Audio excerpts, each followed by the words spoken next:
Ladies and gentlemen, napipilitan lamang ako. Kaibigan ko yung ilalagay ko ngayon dito. I just want to make to point it out na maling-mali po si Vlogcaster Armandin. Kaibigan ko siya. But then, yung manner ng pag-report niya, nag-assume siya na si Sara Duterte na kadang gumawa. Base lamang sa anunsyo ni Angara na mayroong nangyari na mga ghost students sa DepEd. Wala pong ebidensya na sinabi si Sara ang kumuha. Bagkus, matagal ko na po ito na nasiwalat. Nung panahon pa nung March 21 ng 2025 ay na-expose ko na po yung nakawan sa DepEd at hindi po si Sara.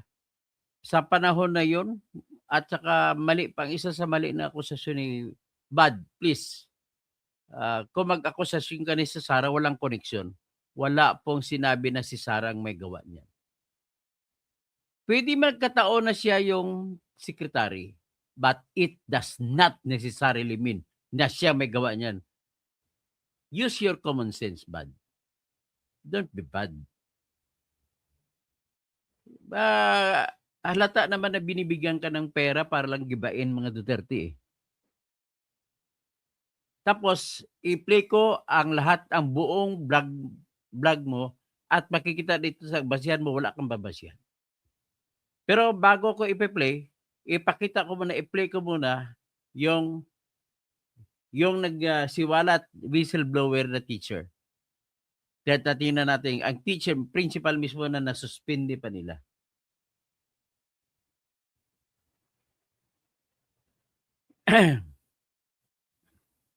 na disheartened po ako. Marami pala mga vlogger na gumagawa na ikaw ba gagawa pa? Mataas ng respeto ko sa iyo. Huwag kang magbigay ng conclusion na wala kang basihan, Bad. Don't do that. Don't do that. I am not for Sara, but I am for truth. Ito lang po, i-play ko kayo yung nag-whistleblower muna na teacher. Noong March 2021, 2025 pa niya to na interview ko sa kanya. Ito po 'yan. Pakinggan niyo muna ang interview ko tapos ikumpara niyo sa sinabi ni Bad. Huwag ka mag-bad boy. Bautista na siya pong sumiwalat o bumunyag o nagbumisto sa kalakaran ng mga ghost students sa senior high school at na nangyari doon sa kanilang lugar sa eskwelahan kung saan siya ay principal. At it turned out na isang malaking distrito o division, kasi dalawang division ang Pangasinan, na makalaking probinsya kasi.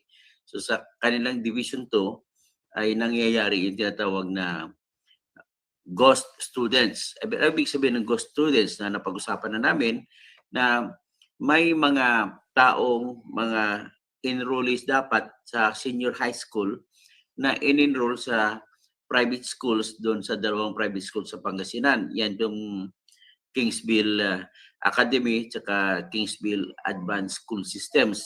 So, ngayon, sa estimate natin, pwedeng abutin na hanggang pwede umabot hanggang 30,000 na ghost students ang mula pa sa simula hanggang ngayon na ginawit nila. Tapos sa bawat student, 17,000 po yung binabayad ng Department of Education sa mga private schools.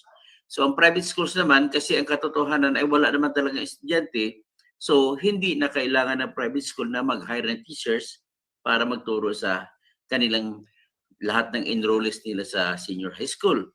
At Blood, pakinggan mo ito, Blood. Bad. Maging fair ka naman sa facts. Sa sinight mo na balita, wala pong binanggit na si Sara doon na may pakana. Pangit po pag sinabi mo na si Sara tapos sabihin mo gagamitin na bala o ebidensya para sa bagong impeachment laban kay Sara.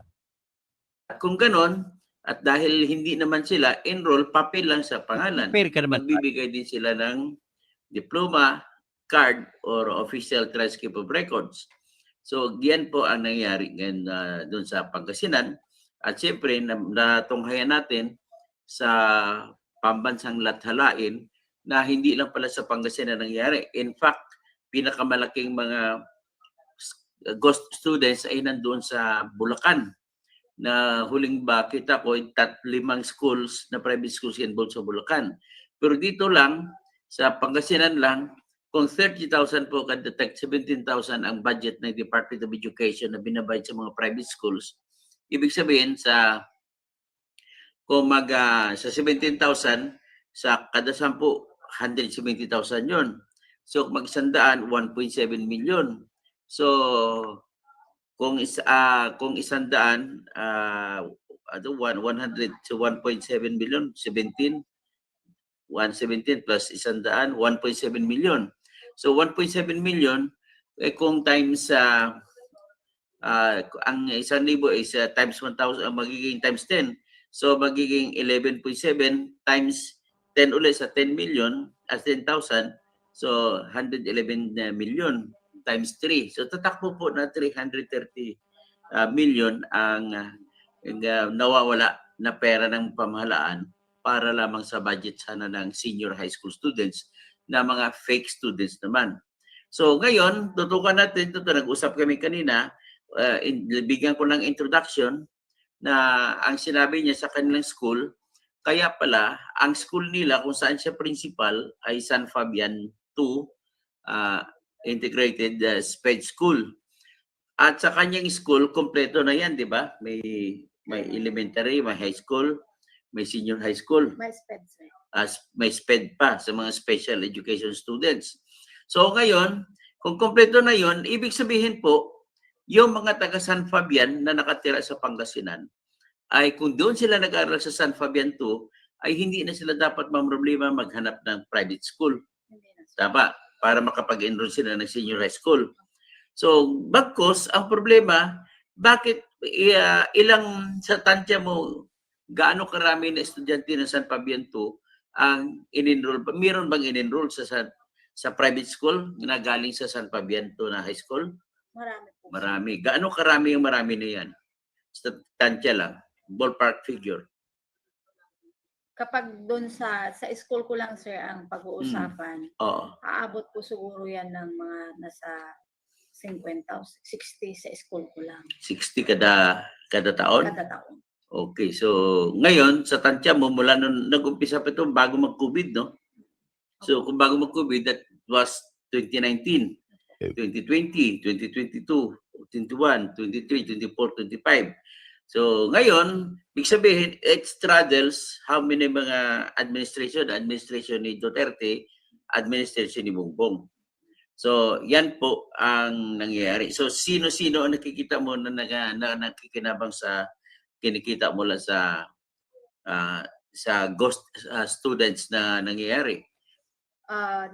Inakusahan mo kasi sila, di ba? O sino-sino inakusahan mo? Nangunguna po dyan ang district supervisor po ng San Fabian District. O sino yun? Si Dr. Delia Patalod. O, Delia Patalod. Ang kanyang anak na si Wendell Rasi Patalod. Okay. Si Roberlin Castro Nuevo na kasama nila sa loob. Okay. At iba pang mga teachers sa loob ng eskwelahan. Okay. Nandyan na rin po ang mga mobile teachers ng DepEd Pangasinan 2. Okay. At mayroon din pong porsyento na natatanggap ang iba pang division personnel sa loob po ng division po namin. Okay. So sa mataas na opisyal? Sa mataas na opisyal po, sir, kasi hindi ko po alam kung ilan pong magkano po yung napupunta po sa kanila. Kasi pero may kinasuhan ka. Opo, the fact ang regional director ng Ilocos Region na DepEd ay si Tolentino Aquino. Kinasuhan mo rin. Opo. So, pwede mo ba masabi ano ang papel ni Tolentino? Bakit mo siya kinasuhan? Si director po kasi po, sir, ang nagpipirma po ng cheque. Ang cheque ng ibabayad sa mga private schools, si Director Tolentino Aquino pipirma. Okay. Sa ganong sitwasyon, imposible na wala siyang alam. Opo. Okay. Kasi actually, sir, pumunta nga po ako nangyari. Pumunta nga po ako na nagsabi po sa kanila noon doon sa nakausap ko po ang legal team po noon nung pumunta po ako sa kanila at hindi po nila ako pinaniwalaan, sir. Hindi po sila naniwala sa sinabi ko. So, ibig sabihin, tinolerate lang po nila yung lahat ng mga sinabi ko sa kanila. At kahit sa division po namin, kung talaga pong talagang wala silang nakukuha po diyan. Dapat sana po yun noon pa pinatigil na po yan. Pero patuloy po Pero sir. hindi ka naniniwala na hindi alam ni Tolentino ang nangyari sa Hindi baba? sir, kasi nasabi ko rin po doon. Sinabi mo rin Oo, pala sa kanya. Nasabi ko rin May, po. may ginawa ba siyang investigasyon nung sinumbong mo kay Tolentino? Wala po. So, ibig sabihin, dalawang bagay ang dahilan kung bakit kinasuhan mo si Tolentino Aquino na siyang Regional Director sa Ilocos Department of Education. Yung sinumbong mo at saka siyang pumipirma ng cheque. Kaya dapat hindi niya pirmahan yun, the fact na sinumbong mo na kung talagang hindi siya kasabot. Tama? Okay. Ang kasunod naman na involved na kinasuhan mo ay si Schools Division 2 Superintendent ng Pangasinan na si Vivian Luz Pagatpatan. O ano naman ang papel ni Pagatpatan? Bakit mo siya kinasuhan? Si Dr. Vivian po kasi siya po sir ang aming division superintendent. Sa kanya po lahat napupunta lahat ng mga siya po ang may hawak po sa aming lahat. At nasabi ko rin po sa kanya, ako po mismo ang pumunta. May kasama po isang kasama ko na school head din na pumunta sa kanya. Sinabi po namin sa kanya yun na ganun po ang ginagawa sa school. Anong ginawa niya na sinumbong mo? Ibig sabihin, sinumbong mo? Opo, sinabi po namin yung sitwasyon. Dinetalye mo pa pagsumbong? Opo, dinetalye po namin yung Binanggit mo ba ang pangalan ng taong involved? Opo, binanggit ko po ang taong involved, mga teachers ko na involved. Oo. At hindi po siya gumawa ng paraan kung hindi bagkus ang ginawa po niya ay pinarusahan na po niya ako. Ikaw pa pinusahan na nagsumbong. Ang parusahan na nagsumbong, sir. Because of that, diyan namuo sa isip mo na kinasuhan mo siya na may alam siya. Okay. So ngayon, maliban dyan, may binanggit ka doon na pangalan si Dr. Jupiter Pitilio. Pitilla. O ano naman ang papel niya? Si Dr. Pitilla po kasi sir, siya po ang monitoring, siya po ang education program supervisor po namin ng buong division po. So sa kanya din po noon, sinabi ko din po sa kanya na sir, bakit ganito ang ALS natin ngayon? Bakit ganyan ang nangyayari? Anong sagot niya? Wala po din po siyang ginawa. Na dapat po sana, ang ginawa po sana ni sir namin ay inigtingan po sana ang monitoring. Bagkos ang ginawa po niya sa amin na mga monitoring head po ng district ay hindi niya po kami sinama. Nawala po kami sa ere. Ano ibig sabihin na nawala sa ere? Hindi niya sa lahat ng meeting niya, sa lahat ng mga nangyayaring activities ng mga ALS programs and projects po ng Division of Pangasinan 2 ay hindi na po niya sinali ang mga monitoring head po ng Pangasinan 2. Nawala po kami sa ere. Hindi na po niya kami isinasama sa mga meetings na dapat sana kasama kami sa mga meeting na yon para may karapatan kami na umikot at mayroon kaming basihan para puntahan kung nasaan ang aming mga ALS teachers. Okay. Nawala po kami sir sa ere. Hindi niya po kami in-involve. Kaya siya lang po ang direct at kung talaga din pong wala siyang involvement diyan sa nangyari pong ganyan at alam po niya at isa po yung kasama niya ang may pinakamalaking na ibigay na estudyante doon sa Kingsville. Dapat siya doon sa kasama pa lang niya pinatigil na po niya. Okay. Doon pa lang po pinatigil na po niya. At saka isa pa, naging nung sinuspindi ka, siya ang pumalit pansamantala sa iyo, di ba? Opo, siya So, po ibig sabihin, may alam din siya talaga. Siya po ang pumalit po sa akin sa San Fabian Integrated Dispute Center, sir. So, ibig sabihin po noon, tinuloy lang po nila kung ano po yung nangyari doon sa loob. Patuloy pa rin po yung ginagawa nila sa loob, sir. Oo. So, ngayon, nangyayari yung mga sindikato dyan ng ghost students, hindi lang sa San Fabian, sa ibang bayan pa sa Pangasinan. Opo. Sa inyo lang, malaki ng nangyayari na mga nawawala. Opo. Sa loob lang Okay. ng eskwelahan namin yun, sir. Mga estudyante namin na enroll doon. Kaya doon ako talagang medyo hindi na maayos ang ano. Okay. Sa San Fabian, ilang school meron kayo? Yung public school. Public school, sir, 15 po na... So sa 15, pare-pareho lahat ng 15 may senior high school. Hindi po, sir. May doon sa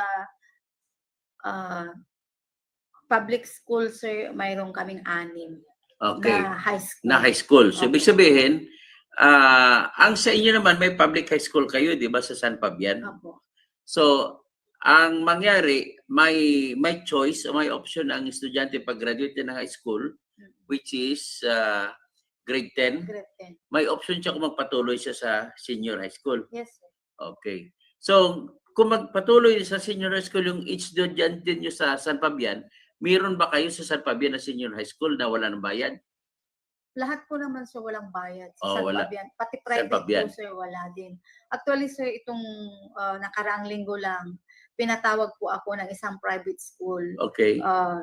Private school at sinabi po nila na mayroong nga daw po silang estudyante Oo. na nag-aaral sa kanila sa Kingsville. Mm. Ay nag-aaral sa kanila doon sa loob ng school. Pero ang payment po nasa Kingsville.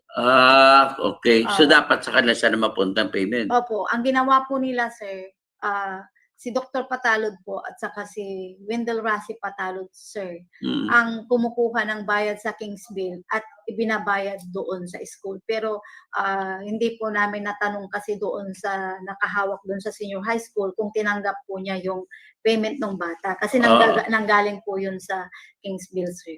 Okay. So, ngayon, sa San Fabian, bulag-bulagan na ba mga estudyante, mga teachers mo, mga co-teachers? Alam ba nila yung nangyayari dyan na ang mga estudyante nila ay nilalagay, ini-enroll sa private school na bilang fake students, hindi nila alam? Kasama po sila kasi, sir. Kasama sa sindikato. Kasama po sila, sir. Sila po ang kasama nila sa prepare ng mga documents para maibigay po doon sa Kingsville po, sir. So, Okay, so kahit tama na yan kasi mahaba. Ang buod lang po yan, Vlogcaster Armandin, ang buod lang po ng kwento niyan. Itong whistleblower na kumausap sa akin, nag-file na po kami ng kaso sa ombudsman laban sa mga superintendent ng eskwelahan doon sa Pangasinan, ang supervisor ng eskwelahan, mga kapwa niya teachers na nakipagkutsaba, at saka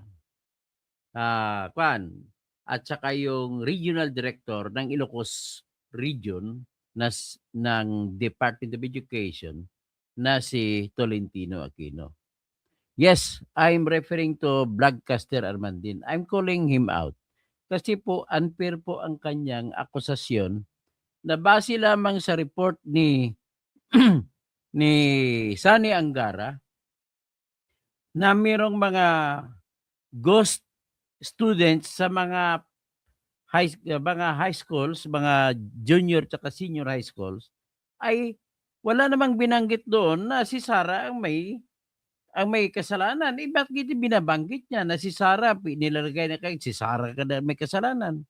Pangit yan, Vlogcaster Armandin, o bad. I respect you so much, pero but don't go to the extent. Kung meron ka mang diskarte dyan, please don't make the obvious. Ano naman, medyo pino naman po ang pagdala. You know what I mean?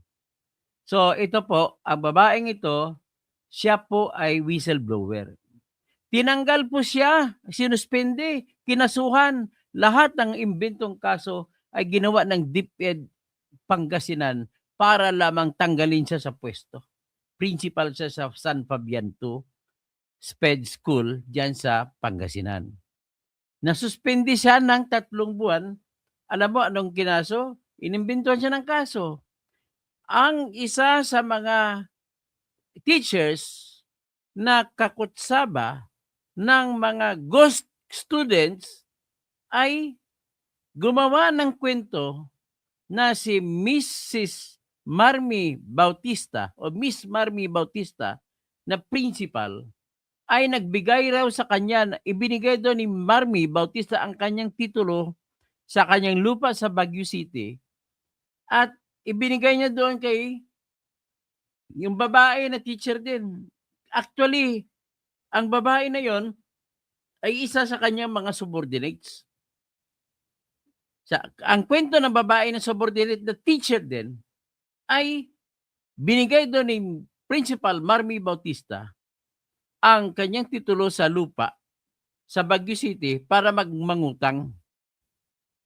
Tapos, ang kwento niya sa akusasyon niya sa civil service doon sa region ng Ilocos Region ay nakautang daw sila at hindi naman niya binabayaran daw.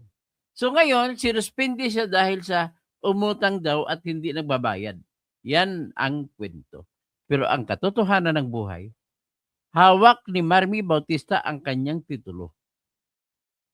Ang totoong kwento ng buhay, nag-imbento lang yung babaeng yun na kasama nila. Kasi ang ginawa po nila na sindikato sa mga ghost students, ganito po yun. Bago ko, kailangan malaman ninyo, sa ngayon po, dahil nag-K-12 tayo, nung wala pang K-12, ay hanggang grade 10 lang, yun yung fourth year high school, kung equivalent high school nung araw. Dahil ginawa na K-12, ang grade 11 ay magiging junior high school. At saka yung grade 12, yan ang senior high school. Na dadaanan mo yan bago ka pumasok sa college. So ngayon, dahil po dagdag pahirap sa mga magulang yan, ang ginawa po ng bayan natin ay nilibre ang junior high school at senior high school. At sapagkat kulang ang eskwelahan natin, ang ginawa ng Department of Education mula pa sa panahon ni Noynoy hanggang ngayon ay nagbigay ng voucher sa bawat private school na tatanggap ng mga grade 11 at saka grade 12 na estudyante. Yan ang naging proseso para makatapos ang lahat ng estudyante. Pero ang ginawa po sa Pangasinan, may isang eskwelahan dyan na private school, ang pangalan po ay Kings. Parang Kings, Kings parang Kings College. At doon nila kunwari in-enroll nila. Pero ang katotohanan ay hindi enrolled. At marami pa silang pangalan na nilagay na kunwari estudyante pero hindi totoong estudyante. 2 school yan na King School yan. 2 yan sa Pangasinan. At kumita sila ng minimum of 200 million kada taon. Kasi maraming estudyante. Ang kasabwat diyan po ay si principal, ay hindi yung supervisor niya, ang district supervisor at saka yung superintendent na si Vivian Luz Pagatpatan. At saka yung principal ay yung supervisor ay si Mrs. Patalud. Yan po mga kinasuhan niya na po sa ombudsman. Bago siya nag-report sa Department of Education Manila, na tinulungan ko naman, ay kinasuhan din niya sa ombudsman ang mga opisyal hanggat sa regional director na si Tolentino Aquino. So in other words, ay very clear ang ebidensya na ito na walang kinalaman si Sara Duterte. Ang problema ko kay Vlogcaster Arman din, nagkwento na si Sara daw, gagamitin daw panlaban sa impeachment sa kanya. Ito naman yung mga nag-imbento ng mga akusasyon si Tinio, Ex-Teachers Party List. Napaka-irresponsable ninyo, tinuturuan ninyo mga estudyante ninyo magsinungaling. Wala pong ebidensya na si Sara ang nagdakaw niyan. Tapos sinabi pa ni Vlogcaster Arman din, ayon sa kanyang interpretasyon sa balita, ay nagsimula daw sa panahon ni Sara sa 2021. So bad. 2022 lang naging vice president si Sara. Kaya mali, dyan pa lang mali ka na, klarong-klaro. Si Leonor Briones po yung education secretary ni Digong Duterte sa panahon na yun. Ganun po ang katotohanan niyo, Vlad. Kaya nakikiusap ako si Vlad. Kung mag-report ka naman, please naman, gamitin niyo naman ang inyong konsensya. Gamitin niyo ang logic. Kasi wala po kayo, pinakinggan ko po ang iyong vlog, ay wala kang nabanggit na ebidensya laban kay Sara. O ito ngayon, para mapatunayan ko na wala kang ebidensya, i-play ko ngayon ang vlog mo. Vlogcaster Armandin. I-play ko po ngayon.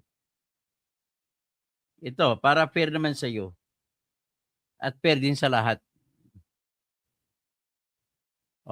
Pakinggan mo yung kanyang akusasyon na wala man lang katuraturay.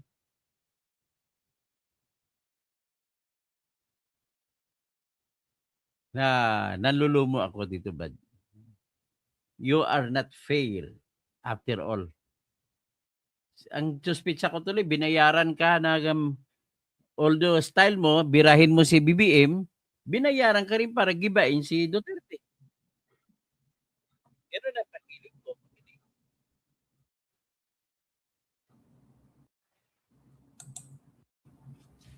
Na ulit filean ng panibagong impeachment complaint laban kay Vice President Sara Duterte. Kaya very timing itong finding ng Commission on Audit kung saan Klaro findings ng Commission on Audit ay binabanggit ni Vlogcaster naman din. nakakita na sila ng basehan or in short, kinumpirma nila yung initial report ni bagong DepEd Secretary Sonny Angara na talagang may katiwalian. May katiwalaan nangyari. Nireport niya rin ng principal, Bad.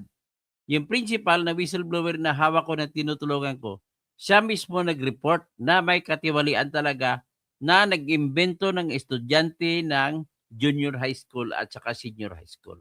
May katiwalian sa ghost student anomaly.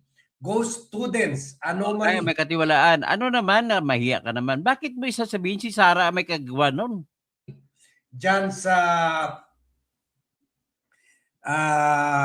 Department of Education under the leadership of then DepEd Secretary and Vice President Sara Duterte. So ang logic mo, dahil siya ang Vice President at siya yung Secretary, siya na may gawa ng lahat? I-impeach mo? Anong logic mo, Bad? Alam ko matalino ka. Hindi mali yung mali yung logic mo. Na-report na ito ni Sonny Angara when he took over the leadership of the Department of Education. Pero alam nyo naman na last year pa niya na-report ito. Pero alam naman natin na post-audit kasi ang ginagawa ng COA. Ibig sabihin na years after natapos na yung taon. Ang problema sa iyo, Brad, this is an evidence against you, Brad, that you are an attack dog. You are becoming now showing yourself as an attack dog using falsities as your weapon. You are weaponizing your own blog to be used by people who are against Duterte. A year after natapos yung taon, kaya hinintay muna matapos yung taon saka gumawa ng COA report. At dito nga yun, kumpirmado. Tingnan mo na, ulitin ko nga. Inintay mo na matapos ng taon saka gumawa ng COA report. But don't you know the procedure? You are talking without verifying your facts. Every year and ay gumagawa po ng audit ang COA. Tsaka every year end, after that audit, gagawa sila kaagad ng tinatawag na report nila, audit report. At saka kasama sa audit report ay kasama yung tinatawag na audit memorandum or audit or observation. At diyan mo makikita sa audit observation nila, tingnan mo kung talaga may Sara Duterte na nakalagay doon. So it is really unfair you are showing yourself to be a man who is not capable to be fair in making your commentaries. Pakinggan natin si Ibad. Baka naman magiging fair naman siya sa huli. So far, ang na-report nila yung 800,000 na mga tuition na binayaran sa mga ghost students. Pero earlier, sa report ni PCO, Undersecretary Claire Castro at ni Wag mo kasi yan si Claire Castro kasi wala naman siya sa field doon. Spokesman lang siya. Spokeswoman. Hindi niya alam ang totoong nangyari tsaka detalye. At saka hindi po siya good source of information. Napansin ko sa kanya, mahilig siyang mag-comment ng comment na kahit walang dahilan. ni Angara ay umaabot talaga itong katiwalian, kabuuan halaga ng 65 million pesos. So, kumbaga, 65 million pesos lang. Anong klase? Ang bahay nga po ng mga opisyal ng DepEd doon sa probinsya, sa Pangasinan lamang, mansion na lahat. meron talaga pattern si Sara Duterte, ha? O ano naman ang Nagsimula- pattern mo, si Sara Duterte? Kabali naman yan, bad. You are illogical in that aspect. I'm sorry to tell you that.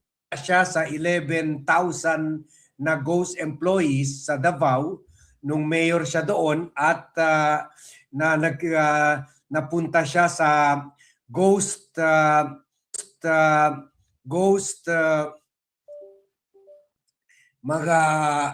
mga spies daw or ghost live. Alam mo ba, to tell you honestly, ang observation ng mga subscribers ko, bayad ka na. Kasi unang-una nag-akusa ka na walang basihan. That is one proof. Pag gumagawa ka ng akusasyon na wala kang ebidensya, ay ibig sabihin, you are deliberately making it or making that accusation. Sana man lang meron kang ebidensya. And that is what is called in libel law as actual malice. But and actual malice is defined under the leading case in Gingging versus Court of Appeals, JR number 128959, rendered on September 30, 2005. It says that if the complainant in libel is a public figure or a public officer, that complainant must submit first evidence that the utterances made by the person against whom the complainant is complaining against were uttering false facts as basis of his utterances and his or her comments. And therefore, if the utterer or the broadcaster or a broadcaster like you utters opinion based on facts that you know well that is not true or that has no support, then you are guilty of actual malice. I'm telling you that. Lihot na mga communities sa Davao City kahit wala nang problema ng insurgency dyan, according sa tatay pa niya na wala nang insurgency problem sa Davao pero nakakuha pa siya ng bilyon-bilyon na pondo sa NTF, LTF, LCAC. Asan ang ebidensya mo na kumuha siya ng pondo? Alam mo naman ang budgeting process. Pag pondo ang pinag-usapan bad, magsimula yan sa sinasubmit ng Department of Budget and Management na proposal. Ang proposal na gagawin ng Department of Budget and Management ay aprobahan muna ng Office of the President. Aprobahan ni Bongbong bago ipasa sa House of Representatives, being the first in the layer of Congress to scrutinize the budget being proposed. And after scrutinizing it, then the members of the House of Representatives will exercise now their freedom and power to insert their own projects. And thereafter, after they approve the version of the budget in their level, then the House of Representatives will submit the House version of the budget to the Senate of the Philippines. And the senators will now meet among themselves and discuss the budget, and they will now also exercise their own power to scrutinize if the budget is good or bad, or must be added into, or must be deducted, or must be removed, or to be inserted into by other proposals or proposed budget. After that, it will go to, you will expect that the version as the product of the senators would be different, far different from the versions made by the House of Representatives. And if you will combine these two versions, you can never see any complete consistency, but differences. And to resolve that differences, they have to reconcile it. That's why, although it is not written in the Constitution, the committee called as Bicameral Conference Committee, composed of representatives from the House of Representatives and equal number of representatives from the Senate, and they will now discuss. They will now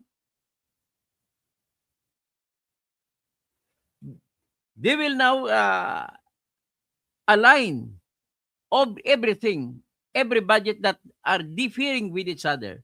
They must be reconciled, and they will be exercising their power of reconciliation. Kaya walang partisipasyon ng Vice President dyan. Kaya don't ever say na humingi naman ng pera, nagdala naman ng pera dyan. Okay? LCAC, yung anti-insert Ay ko lang sabihin mo na si Sara naglagay ng budget dyan. Sino ba nag-approve? Dumaan sa Kongreso, dumaan sa NEP o NEC, National Expenditure Program as an original proposal, then passing through the Congress, the Senate and the House, and then to be signed by the President. And the President, in signing so, has the option or the power to remove all others that he do not like, or he does not like. That's it. Vice President Sara did not participate in any step of the way in making the budget. Kaya hindi mo pwede sabihin na si Sara nagbitbit ng pera para sa NTF-ELCAC. emergency campaign funds. So nakakuha pa siya ng pondo diyan. So na from 11,000 ghost students naging billions of ghost livelihood para sa komunidad daw na may problema ng insurgency, and then nag-graduate siya sa Sino bang nagpapatakbo ng NTF-ELCAC? Abad? Si Sara ba? Ano lang siya dyan ang tawag dyan, officio, ex-officio officer dyan. Parang deputy siya. Parang ang head pa dyan yung presidente. 125 million ghost intelligence officials for 2022 Saan mo na naman nakuha yan? Sino ba nagpapatakbo ng NTF-ELCAC? Si Sara ba? Di ba hindi? at eventually napunta siya sa 612 Ano napunta siya? Si Sara? million ghost Tinatawag mo ng confidential fund. 125 million that was given in December 21, 2022 by Bongbong to Sara, and then the 500 million na intelligence fund next year, 2023, to Department of Education and Vice President's Office. intelligence officers daw ng Ay, daw? Bakit kami daw? Do not speak, do not use the items that you are not sure of. That would be unfair. Ipagpalagay mo kung ikaw si Sara. Will that be fair? DepEd at saka ng OVP in year 2023. So very consistent siya. At siguro marahil timing na swak itong finding ng COA kasi pwede Ano bang ito finding ng gawin COA? dagdag basehan. Oh, ano bang finding ng COA, Bad? Para masabi mo ba siyan na-impeach si Sara? Sige nga, ano ba 'yon? Si Sara ba? May findings ba na si Sara gumawa ng nagnakaw nun? May biro na nga ako pinakita dito na whistleblower na principal ng school sa Pangasinan. Alam niya kung sinong kumikita. Yung mga official ng DepEd. Dagdag basehan Sa sa gusto mo mangyari, magaling magnakaw, nagnanakaw na si BP Sara sa confidential fund, nagnanakaw pa siya sa mga pundo sa mga probinsya para sa high school na junior tsaka senior. What a responsible statement that you have. pag-file ng impeachment complaint. Hindi pa ito naisama kasi wala pa namang COA report. Meron lang anunsyo from Secretary Sani DepEd Secretary Sani Angara. Pero ngayon may COA finding na, so pwede na to isama sa mga impeach list O of ano meron sa COA finding? Hindi mo nga mabanggit kung ano meron doon, detalye. And then you are now concluding that it can now be used as one of the basis in filing an impeachment complaint against Sara Duterte. What an irresponsible statement that you have just stated. impeachable offenses to be filed against Sara Duterte sa Kindly repeat it. Did I hear it right when you said impeachable offenses? Why? Are you impeaching the person or are you impeaching the offenses? Maybe I could just forgive it. It's just a slip of the tongue. A mistake.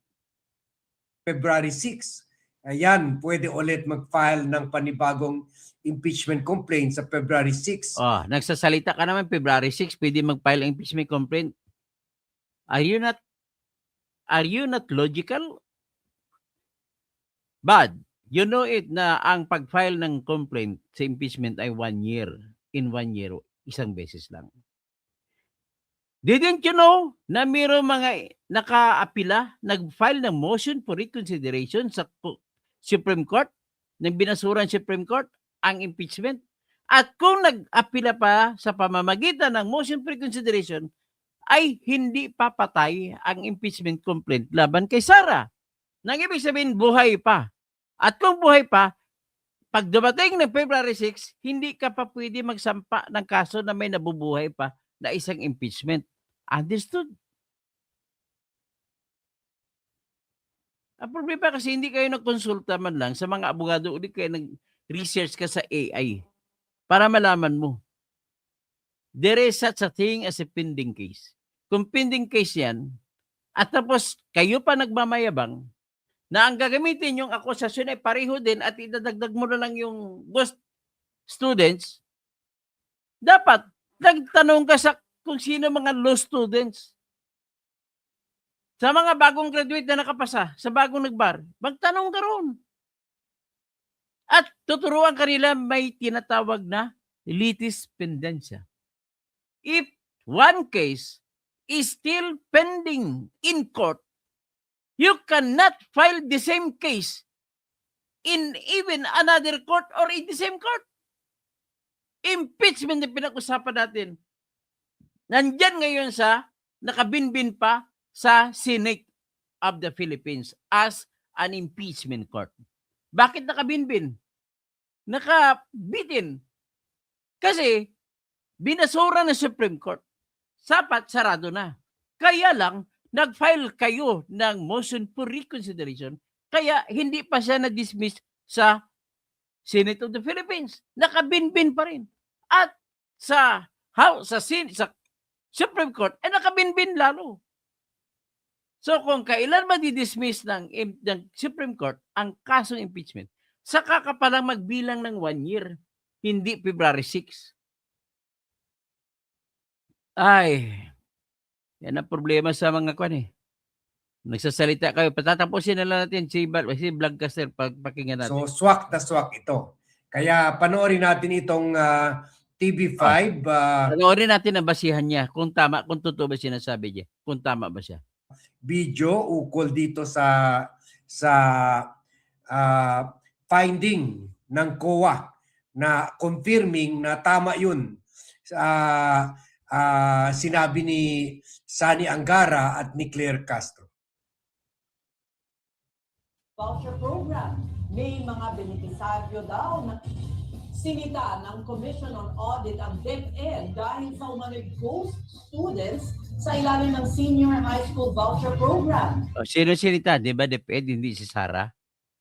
Sige, patuloy. May mga benepisaryo daw na naka-enroll pero hindi pumapasok at meron ding doble ang binabayaran para sa isang estudyante. Sinabi ba dyan, Vlad, kung sino? Kung si Sara? Pag ganun-ganun ka pa, ho? Frontline ng balitang yan si Mobile Journal Ganun-ganun ka pa. Julie Baisa. Sa audit report ng Commission on Audit sa DepEd, na-discover nilang may ghost student sa Senior High School Voucher Program mula sa Saan dyan na binangkita si Sara may gawa niyan? Sige nga. 2022 hanggang 2023 at 2023 hanggang 2024.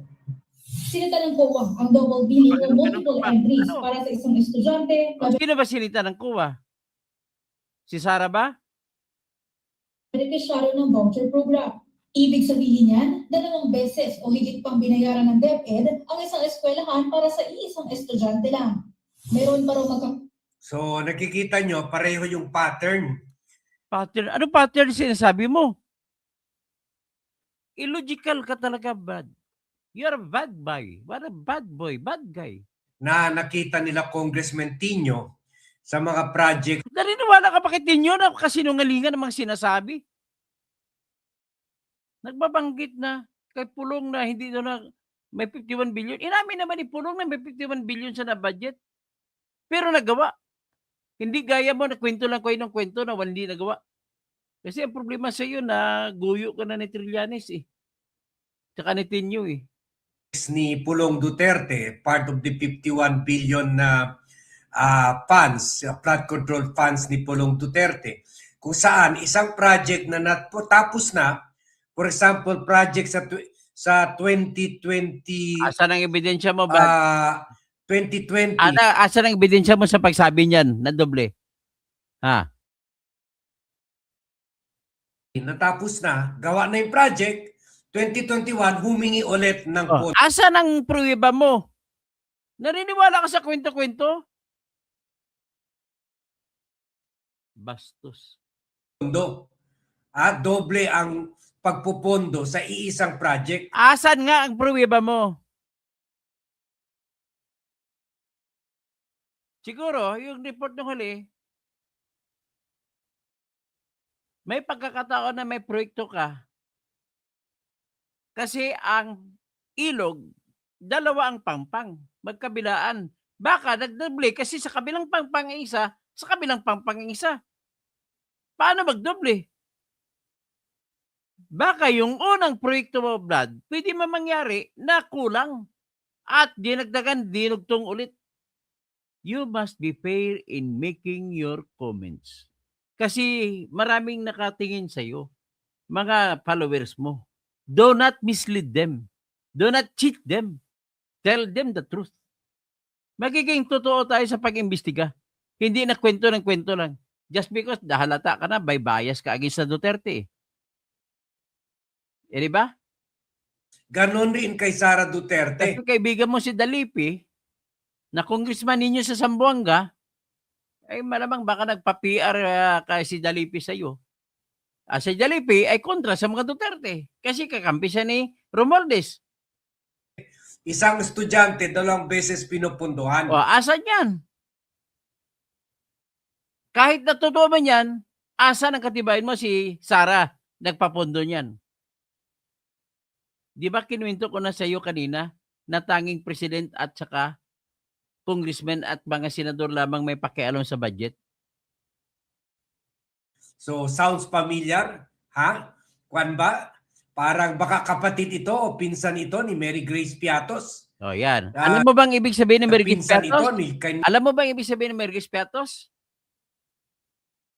I want to lecture you on this. Blood, alam mo yun na mga confidential fund mo ang nililiquidate mo. Paano mo iliquidate ang confidential fund na ang hawak na mga trabaho niyan ay affecting national interest? Kukuha ka ng informante para ituro kung sino mga rebelde na nagre-recruit sa mga high school students. Ibo-volunteer mo ba o ibibigay mo ba? Isiwalat mo ba pangalan ng tao na katanggap ng pera na nagbigay ng impormasyon? Maybe you do not know. You must watch the documentation of the CIA entitled 0.30 na kung saan binayaran ng CIA na 2 babaeng CIA ng isang Ferrari ang isang informante na nagbigay ng telephone number papunta doon kay Bin Laden. Didn't you know that the Sub-44 who died after getting the body or killing Marwan, Noynoy Aquino's men, intelligence men, paid more than 60 million kapalit ng information kung saan ang cellular phone niya, anong cellular phone number, para kung makuha ang cellular phone number, gagamitan na ng GPS para matukoy kung saan kasi katabi sa lagi ni Marwan.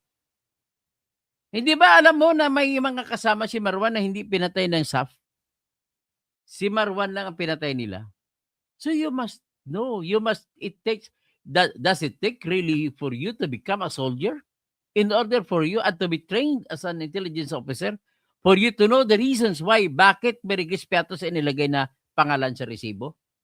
And don't you even wonder why that the COMELEC has already issued, COA has already issued an unqualified opinion that Sara Duterte has been able to clear all confidential funds. Ay, mahirap po ba? Pakinggan mo itong ano sa akin. Lecture ko lang ito. Take this as a friendly advice. Although medyo masasaktan ka sa salita ko. But then again, do not do it again that you make accusation that Sara was the one who was the culprit. When in fact, you presented your evidence that you can never find in any of your evidence that Sara was being identified and pinpointed as the one who stole the money from the ghost students brouhaha in the Department of Education. May isa pa pang pagkakamali, sinabi mo, 2021, hindi pa po Vice President si Sara, 2021. 2022 na siya nag-Vice President, bad? Oh, it's your call. Gantihan mo ako kung gusto mo. Pakinggan ko. At gagantihan ako. Marami pa akong bala. Para sabihin, marami akong interview at ipapakita ko po yung mga papel na sinampa sa ombudsman laban sa mga opisyal ng DepEd doon sa Pangasinan. Para lang mapatunayan sa iyo na ang nagnanakaw sa DepEd sa probinsya-probinsya natin ay mga opisyal mismo ng DepEd. Could you just imagine that? Si Sara ang opisina sa Metro Manila. Tatakbo siya sa Pangasinan para magnakaw. Okay, hanggang dito na lang. At least magmuni-muni ka rin. Wala naman akong problema kung may ebidensya ka. Na ipakita mong ebidensya na bakit na si Sara nga talaga. Kaya kung may ebidensya ka, palakpakan pa kita. Ganun lang ho, kasimple yan. Okay, tama po yan. Maraming salamat, magandang umaga po sa lahat. Sa akin lang dito, I'm defending the truth. The truth is, walang si Sara kaya kinalaman dyan. O walang ebidensya. Sabihin natin may kinalaman siya, pero wala tayong ebidensya na may kinalaman siya. Pastor Rodi Rabi, God bless and good morning. Jupa Agasol, Salot Doktor, salamat po. Julan's World, Bad? Yes, bad. Kadama sa Jordan. Sir Toto, ano po ba pala update sa kaso ng principal? Ay si Principal Marmy Bautista po ay sinuspindi na tapos suspended tapos suspendin siya ulit sa rason na kasi nung nag-report siya noong December 24, 2025, dapat mag-umpisa na sa trabaho. pinasahan na naman siya ng reassignment. Inassign na naman sa ibang lugar, malapit sa Dagupan. Malayo yun sa bahay niya. Anong ibig sabihin? Bakit inassign? Kasi yun pa rin, nag-expose pa rin siya ng mga ghost students. So ngayon, hindi niya tatanggapin ang reassignment. So kinasuhan na naman siya ng insubordination na hindi pagsunod sa utos na ililipat siya. Pero bago makapagkaso ang Department of Education officials laban sa kanya sa sala na hindi susunod or insubordination, ay nakapagsampa na rin siya ng kaso sa ombudsman ulit. Ang sinampaan niya ng kaso ay si Superintendent Vivian Luz Pagatpatan ng Division 2 ng Pangasinan. Nakarating sa ombudsman ng kaso, nauna pa siya nakapagsampa ng kaso. Yung ombudsman naman ay itinulak sa Civil Service Commission. At ang issue ay, pwede bang tanggihan ko yung utos na i-assign ako sa ibang lugar bilang principal? Ayun, nagdesisyon ang Civil Service na hindi niya pwede tanggihan. At the same time, wala siyang kamalay-malay na kinasuhan din pala siya ni Vivian Luz Pagatpatan sa Department of Education Regional Office. At dahil doon, napalabasan naman siya ng preventive suspension order habang nililitis ang kaso. Di kinontra namin. Nung natanggap niya, ako pa nga gumawa. Sabihin ko na sa inyo, ako pa gumawa ng kanyang motion for reconsideration. At motion for reconsideration laban sa preventive suspension. Ang rason ko, bakit kayo mag-preventive suspension kay Miss Marmy Cabuñas Bautista na nakapag-file naman siya na parehong pangyayari na isampa na sa ombudsman. Nauna pang ombudsman, wala na kayong jurisdiction. Hindi na kayo, Department of Education, pwede makialam sa kaso na kinanggap na ng ombudsman. So, nangyari, noong nakaraan bago mag-December, bago mag-Pasko, pumunta ay yung abogado ng Department of Education Manila doon sa bahay ni Marmy Bautista sa Pangasinan. At umiiyak, tumawag sa akin si Principal Marmy. Kinausap ko yung abogado. Sinabihan ko, Panyera, ang problema kasi sa inyo sa Department of Education, you are not researching on what happened. Ganito po yan. Bago makapagsampa ang Department of Education ng kaso laban kay Bautista or principal, ay nakauna na siya nagsampa sa ombudsman laban sa kay Division Superintendent Vivian Luz Pagatpatan. At nag-aantay na lang siya ng desisyon na paparusahan ng ombudsman si Division Superintendent Luz Pagatpatan. Akalain mo dahil nakabinbin pa. At yung issue naman sa kung pwede siyang i-transfer hindi, pinasa ng ombudsman sa Civil Service Commission. Hindi nyo ba alam yun? Nang nalaman ng abogada, sabi ko may pakiusap lamang ako sa inyo. Maliban dyan, nagprepare pa kami, nagsampa kami ng kasong request for temporary restraining order o TRO sa Dagupan RTC. Kasi wala kayong karapatan na magpalabas ng preventive suspension kasi ang kapangyarihan sa pag-asikaso sa kaso ay nasa ombudsman na. Hindi na kayo pwede makialam. Yan ang katwiran. So, pasalamat naman at nakinig naman ang abogado na taga Central Office ng Department of Education. Kaya bumalik siya, sabi niya, sige, ganito na lang matulong ko. Total, Christmas ngayon. Submit ko itong report sa National Office na ito pala may komplikasyon. Bahala ng National Office mag-decision. At saka sabi ko, saka pa, yung mayroon kaming motion for reconsideration sa preventive suspension at hindi pa ninyo na-desisyonan. So it would be unfair. Ipalagay mo ang sarili mo sa kanyang sarili. Unfair na unfair. Bakit hindi ka magdidesisyon? Ang totoo po dyan ay ginamit yung mga nagnakaw ng pera sa ghost students ay gumagamit sila lahat ng paraan, bigay dito, bigay doon para masisanti matanggal sa trabaho si Principal Marby Bautista. Yan po ang pangyayari ngayon. So hanggang diyan lang at magandang umaga po sa inyong lahat.